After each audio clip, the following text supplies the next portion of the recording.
Mañanas en Libertad, con Luis del Pino.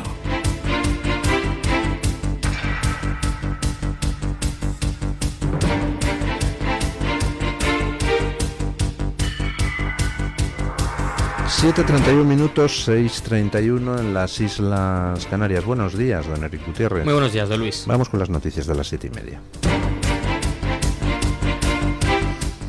Un nuevo vídeo difundido por el FBI muestra a un supuesto sospechoso en el asesinato de Charlie Kirk saltando desde su puesto de francotirador en una azotea y huyendo minutos después de disparar mortalmente contra el activista conservador. Las imágenes captadas en el campus de la Universidad del Valle de Utah fueron presentadas anoche en una conferencia de prensa conjunta entre la Oficina Federal de Investigaciones y el Departamento de Seguridad Pública de Utah. Sin embargo, las autoridades no ofrecieron nuevas pistas ni reportaron arrestos vinculados al caso.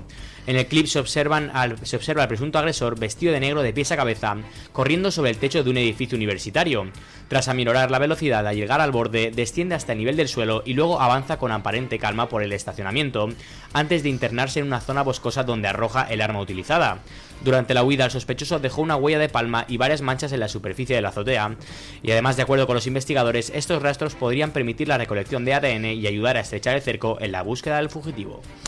Bueno, han circulado muchas informaciones basura en las últimas horas, o informaciones al menos que no están confirmadas. Por ejemplo, que si se había encontrado unos casquillos de bala con inscripciones en pro de la ideología trans y en pro de los grupos antifa y tal.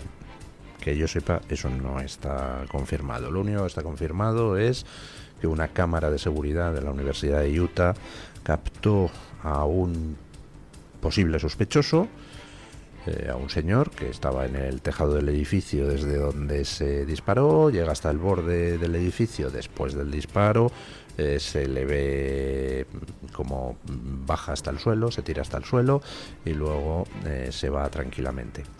Estamos hablando de que ha ejecutado el asesinato de Charlie Kirk pues alguien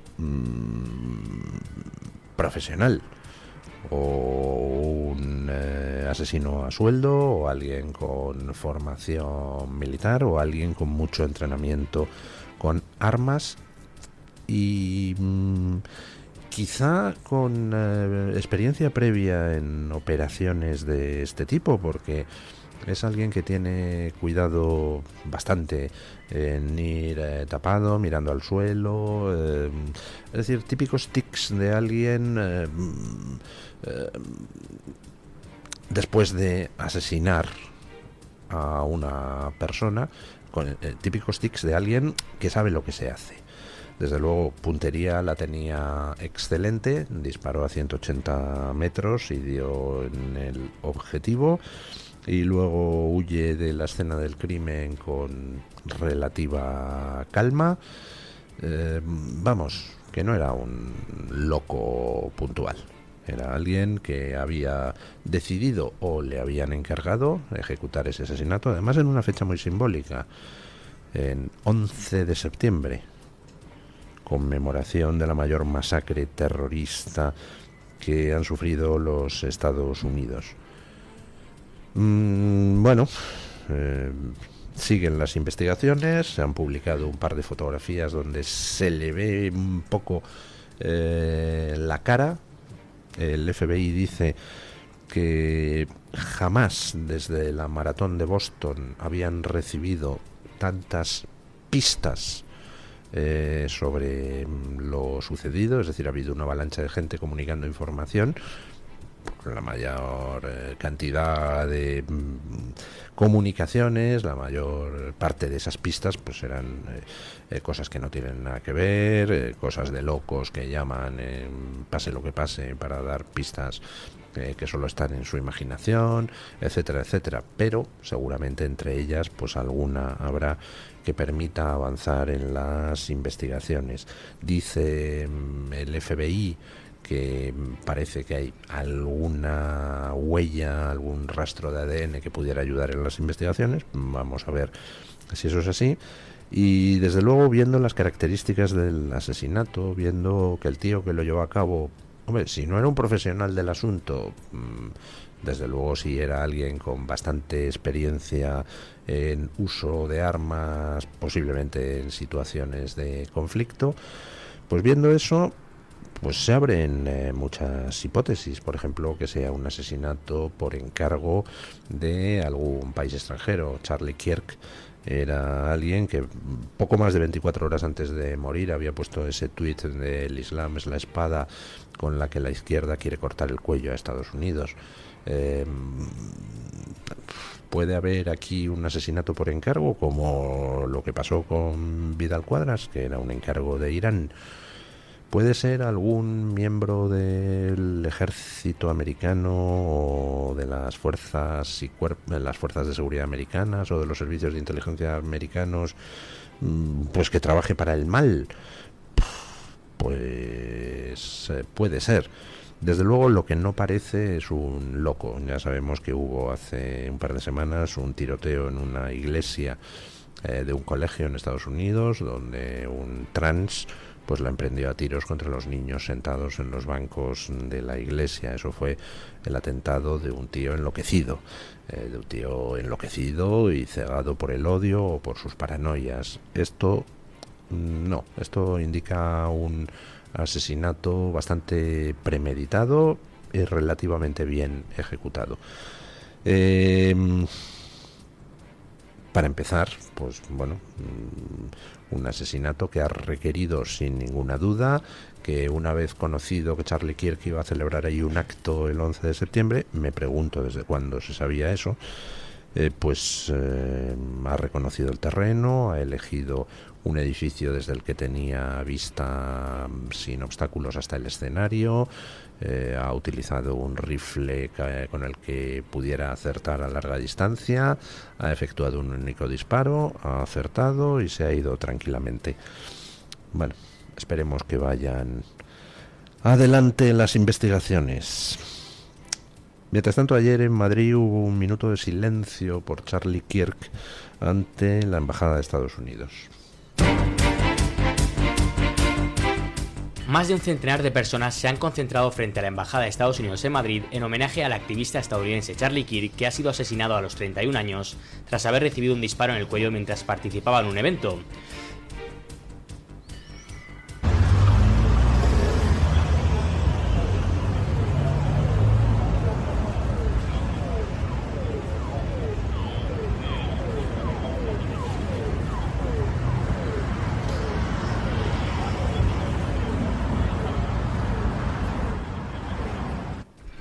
El portavoz nacional de Vox, José Antonio Fuster, ha asistido a la concentración y ha lamentado que el precio que pagó ayer Charlie Kirk fue su muerte, alegando que nada justifica la violencia.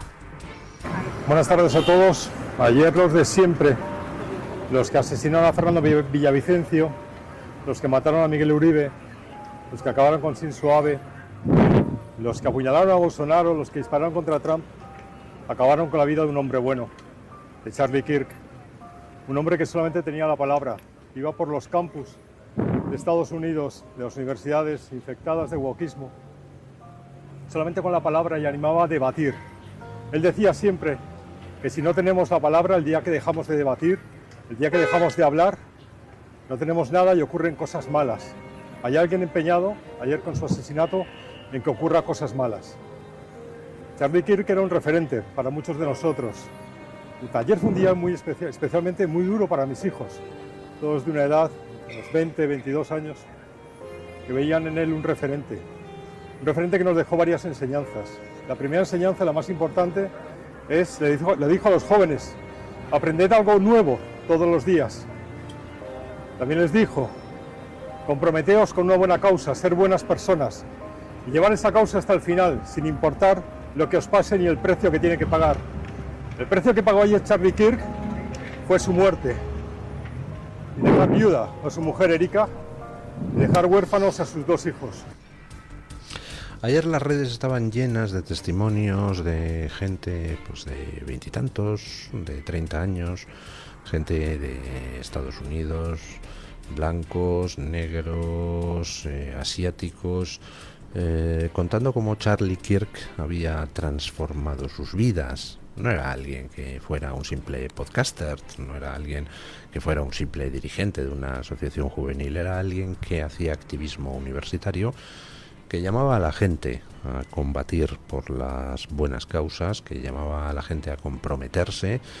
Y bueno, pues de ahí tanto testimonio de cómo Charlie Kirk les había ayudado a ser mejores. No solo en Estados Unidos ha habido pues realmente una oleada de consternación por todo Occidente. Luego veremos que algunos, pues, en fin, se han desmarcado de esa consternación para incluso celebrar el asesinato sin ningún tipo de rubor. Pero es un asesinato tan simbólico, tan bien elegido en términos de objetivo, que al final pues han conseguido que muchísima gente en todo el mundo se sienta disparado. Yo, bueno, aquí en España, donde hemos tenido el terrorismo de ETA durante tanto tiempo, ahora no lo tenemos, tenemos a ETA en las instituciones, han triunfado, pero recuerdo algunos ejemplos de asesinatos pues que me conmocionaron especialmente. Por supuesto el de Miguel Ángel Blanco, pero también el de Gregorio Ordóñez, también el de Fernando Buesa. Fernando Buesa era un político socialista, poco tenía que ver conmigo, y sin embargo aquel día recuerdo que lloré como un niño, precisamente por eso, porque por esa sensación de que me habían disparado a mí. No todos los asesinatos despiertan esa sensación, incluso aunque todos despierten la misma repulsa, pero hay asesinatos especialmente simbólicos, hay asesinatos donde intuyes la voluntad del terrorista por hacerte saber que el objetivo eres tú, a través de alguien que te representa. Eso ha pasado con Charlie Kirk. Bueno, hoy habrá otro minuto de silencio en homenaje a Charlie Kirk delante del Congreso de los Diputados a las 2 de la tarde. No será un minuto de silencio multitudinario, pero allí nos concentraremos los que estamos en la asociación Pie en Pared, que es quien convoca el acto, y simplemente, pues eso, en homenaje a alguien que dejó huella en el mundo, y no todos los seres humanos podemos decir eso. Charlie Kirk, sí. A las 2 de la tarde, pues si quieren ustedes acercarse delante del Congreso de los Diputados, pues ahí haremos un minutito de silencio, pues bueno, para mostrar nuestra solidaridad con la familia de Charlie Kirk y nuestra repulsa, nuestra repugnancia a sus asesinos. Bueno, en Estados Unidos se confirmó lo que ya se sabía, que es que esa Corte Superior de Justicia, dirigida por ese personaje siniestro llamado Alexandre de Moraes, ha condenado a Bolsonaro a 27 años de prisión bajo acusaciones de golpismo. El caso Bolsonaro, la verdad es que es curioso. Bueno, ahora lo comento. Y Estados Unidos pues ya ha respondido. El secretario de Estado de los Estados Unidos, Marco Rubio, lanzó duras críticas contra el fallo de la Corte Suprema de Brasil que condena al expresidente Jair Bolsonaro por intento de golpe de Estado. Rubio aseguró que Washington responderá en consecuencia. En un comunicado, el funcionario denunció lo que llamó una persecución política liderada por el magistrado Alexandre de Moraes, sancionado previamente por violaciones a los derechos humanos. Según Rubio, la decisión de encarcelar a Bolsonaro es una caza de brujas. Por su parte, el presidente Donald Trump dijo estar sorprendido por la condena y defendió a Bolsonaro, a quien calificó como un buen hombre y uno de sus principales aliados en el extranjero. Cabe destacar que el Tribunal Supremo Federal de Brasil condenó al exmandatario por 7 delitos, entre ellos intento de golpe de Estado, organización criminal y abolición del Estado de Derecho. La sentencia podría implicar hasta 43 años de prisión. Bueno, lo de Bolsonaro es curioso. Bolsonaro es un señor al que le intentaron asesinar, al que le dispararon, no consiguieron asesinarle. Y entonces lo que hacen es con un montaje absolutamente demencial, acusarle de golpismo. Y al final termina en la cárcel él. Y le acusa de golpismo un señor, Alexandre de Moraes, que se ha caracterizado por silenciar cuentas en redes sociales de diputados de la oposición, es decir, por implantar la censura más terrible, por cerrar Twitter en Brasil, porque se negaba Twitter a entregar en secreto las identidades de cuentas y a cerrar y a cancelar cuentas. Alexandre de Moraes fue el que sacó al ladrón de Lula da Silva de la cárcel después de que hubiera sido condenado por corrupción. Lo de Brasil, bueno, es que no tiene un pase, y Estados Unidos ya le ha sancionado a Alexandre de Moraes con la prohibición de entrada al territorio de los Estados Unidos, y yo me supongo que las sanciones irán a más después de esta sentencia infame. Por cierto, vamos, me quito el sombrero ante el único de los 5 jueces de la Corte Suprema de Brasil que se ha atrevido a votar en contra de lo de condenar a Bolsonaro. Bueno, éramos pocos y parió la abuela en el caso de la trama corrupta del PSOE, y en concreto en el subcaso Navarro. Ya habíamos visto que habían salido ahí a la palestra el PSOE,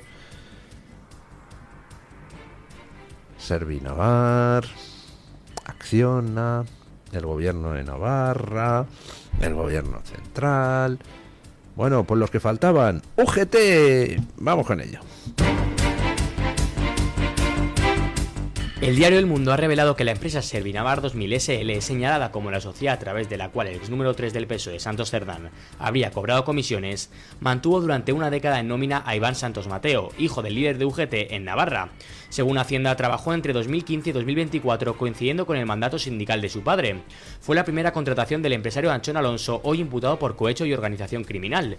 El entorno del empleado asegura que realizó labores reales de prevención de riesgos laborales, aunque la versión contradice los datos enviados al Supremo.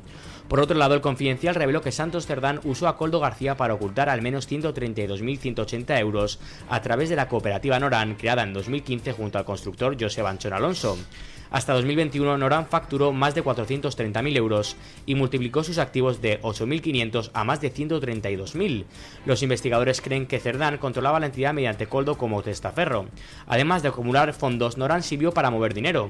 Según Hacienda, Servinavar recibió ingresos de Acciona y del gobierno navarro que después fueron transferidos a la cooperativa. ¡Ay, qué cosa! Ya nos faltaba UGT, ningún escándalo de corrupción es digno de ser narrado si falta el elemento sindical. Vamos, no hay escándalo de corrupción que se precie que no siente a un sindicalista en su mesa. En este caso concreto, resulta que Servinavar, esa empresa de Santos Cerdán, pues tuvo en nómina al hijo del secretario general de UGT en Navarra. Por supuesto, vamos, no hay nada raro en eso. El chaval era muy avispado y nada, pues hacía un trabajo excelente allí en Servinavar, ¿no? No le cogieron por ser hijo del secretario general de UGT en Navarra, no vayan a ser ustedes mal pensados. La verdad es que lo de Servinavar es curioso. Hay un dato por ahí que se quedó un poco en el tintero, y es que Servinavar también había tenido en nómina a uno de Venezuela, ¿no? Ay, al final, pues resulta que todo está conectado. Todas las corrupciones son una misma corrupción. Todos están en todas partes. La UGT, el PSOE, las instancias de UGT y el PSOE en ayuntamientos, en diputaciones, en gobiernos regionales, en gobiernos centrales. Lo único que nos falta es la conexión con el Partido Socialista en Europa, con el Grupo Socialista en Europa, es decir, la conexión con el Morocco Gate y con el Qatar Gate, porque con el Huawei Gate ya la tenemos, pero con el Morocco Gate y el Qatar Gate, a ver, no sé, yo, si mañana sale algo de alguna empresa o fundación o cosa pantalla de Ábalos o de Cerdán o de Koldo en Qatar o en Marruecos, pues ya sería feliz, ya tendríamos todos los mimbres para el cesto. Bueno, ayer pues pasaron muchas cosas en el Parlamento Europeo. En todas ellas, el Partido Socialista quedó como lo que es, un partido bastante canalla. En todas, Vox quedó como lo que es, un partido que defiende lo correcto. Y en cuanto al PP, pues no sé cómo se las arregla, que en unas cosas se alinea con el bien y en otras claramente con el mal. A mí me parece que esto, que luego contaremos alguna cosa donde se alineó con el bien, pero esto que sucedió ayer, con la amenaza de romper el acuerdo comercial con Israel, que salió adelante en el Parlamento Europeo con el voto del Partido Popular, perdóneme, señor Feijóo, perdóneme, señor Manfred Weber, pero son ustedes unos indecentes. El Parlamento Europeo ha respaldado la propuesta de la Comisión Europea para suspender parcialmente el acuerdo de asociación entre la Unión Europea e Israel y frenar la ayuda bilateral comunitaria al país. La resolución de carácter no vinculante fue aprobada con 305 votos a favor, 151 en contra y 122 abstenciones. Se trata del primer pronunciamiento que la Eurocámara adopta sobre la guerra en Gaza en más de un año de legislatura. La votación llegó tras 3 días de intensas negociaciones en las que el Partido Popular Europeo logró bloquear todas las enmiendas que mencionaban explícitamente el término genocidio, alegando que corresponde al Tribunal Internacional de Justicia determinar si los hechos constituyen tal crimen. El texto aprobado sí condena la catástrofe humanitaria en Gaza y subraya que las Naciones Unidas han reconocido que la ofensiva israelí presenta elementos consistentes con las características de un genocidio. Aunque la resolución no tiene efectos legales, refuerza las medidas anunciadas por la presidenta de la Comisión Europea, Ursula von der Leyen. Entre ellas, suspender el apoyo bilateral a Israel, proponer ante el Consejo Europeo sanciones contra ministros extremistas y colonos violentos y congelar parcialmente el acuerdo de asociación en materia comercial. Bueno, primero una aclaración metodológica. Lo que ayer se aprobó es una declaración. Es decir, no se aprobó ninguna propuesta concreta, la de Ursula von der Leyen, para adoptar sanciones contra Israel. Esa propuesta de Ursula von der Leyen era una idea que expuso Ursula von der Leyen en su infame discurso del Estado de la Unión, pero habrá que concretarla y ya llegará al Parlamento Europeo. Pero era pues una propuesta de resolución respaldando la idea de que hay que sancionar a Israel suspendiendo el acuerdo comercial con Israel. El Partido Popular pues se puso a negociar con la izquierda para que en la resolución que se iba a aprobar ayer no se dijera que lo de Gaza es un genocidio, pero sí se dijera que lo de Gaza tiene elementos de genocidio. Vamos, están llamando genocidas a Israel, de aquella manera, pero están llamando genocidas a Israel, y esa moción salió adelante con los votos del Partido Popular Europeo, del Partido Socialista Europeo, de los verdes, de los centristas, del centro cipotudo, etcétera, etcétera, etcétera. Si el Partido Popular Europeo no hubiera votado a favor de esa resolución, no se habría aprobado. Bueno, sois repugnantes, queridos amigos del Partido Popular. Os hacéis eco de la propaganda de Hamás, blanqueáis la propaganda de Hamás y blanqueáis a Pedro Sánchez. Porque claro, si el Parlamento Europeo, con vuestro voto, Partido Popular, resulta que dice que lo de Gaza parece un genocidio e insta a adoptar sanciones, pues entonces, ¿qué hay de reprochable en lo que ha hecho Sánchez el otro día anunciando sanciones contra Israel y diciendo que a lo que hay en Gaza es un genocidio? Hacéis lo mismo que Sánchez, pero en poquito. Sánchez tira de la cuerda y vosotros os movéis un poquito, llevando a vuestro electorado hacia el antisemitismo más asqueroso y más nazi. Lo siento, cosas como esta os hacen ser escoria, queridos señores del Partido Popular.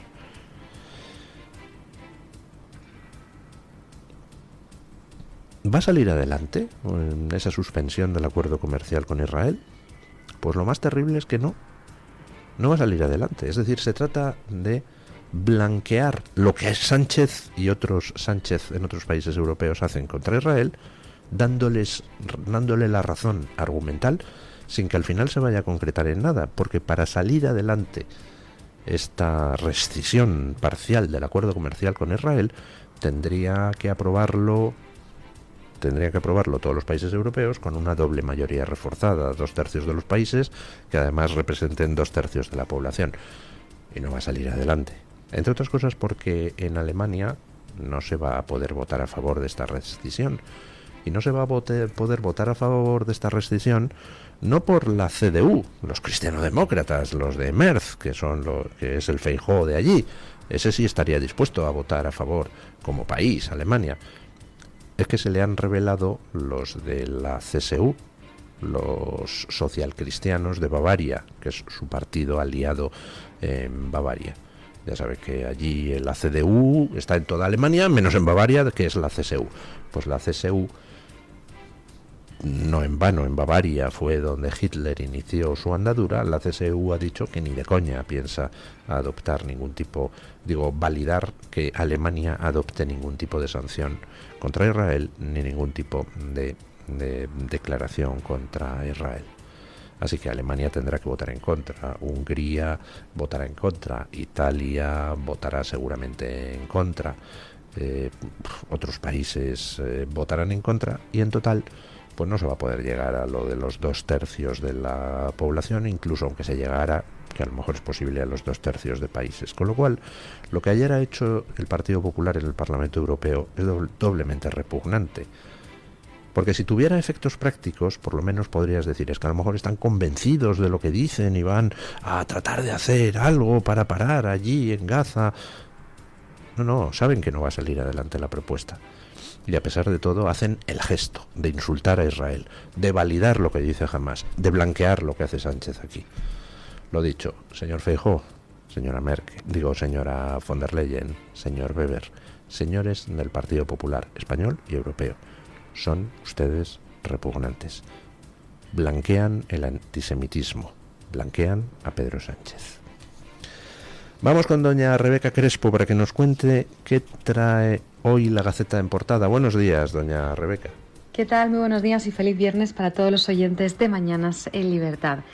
Este viernes en Gaceta.es hablamos de lo que ha pasado en Brasil. Allí el Supremo ha decidido condenar a más de 27 años de cárcel al expresidente Jair Bolsonaro tras meses de asedio judicial. Sin embargo, ya se ha anunciado la defensa de Jair Bolsonaro que va a recurrir la sentencia judicial en su contra. En concreto, han dicho que interpondrán los recursos pertinentes, incluyendo los internacionales. Quien también ha mostrado su apoyo a Bolsonaro ha sido Donald Trump, quien ha dicho que le parece algo muy parecido a lo que intentaron hacer con él. Seguimos hablando también de inmigración. En concreto, hoy contamos cómo el PP y Coalición Canaria han rechazado la iniciativa de Vox para acabar con las clases de Islam en los colegios del archipiélago. Recomiendo, como siempre, las columnas de opinión y muchas otras cosas que llevamos en Gaceta.es. Gracias y feliz viernes y feliz fin de semana.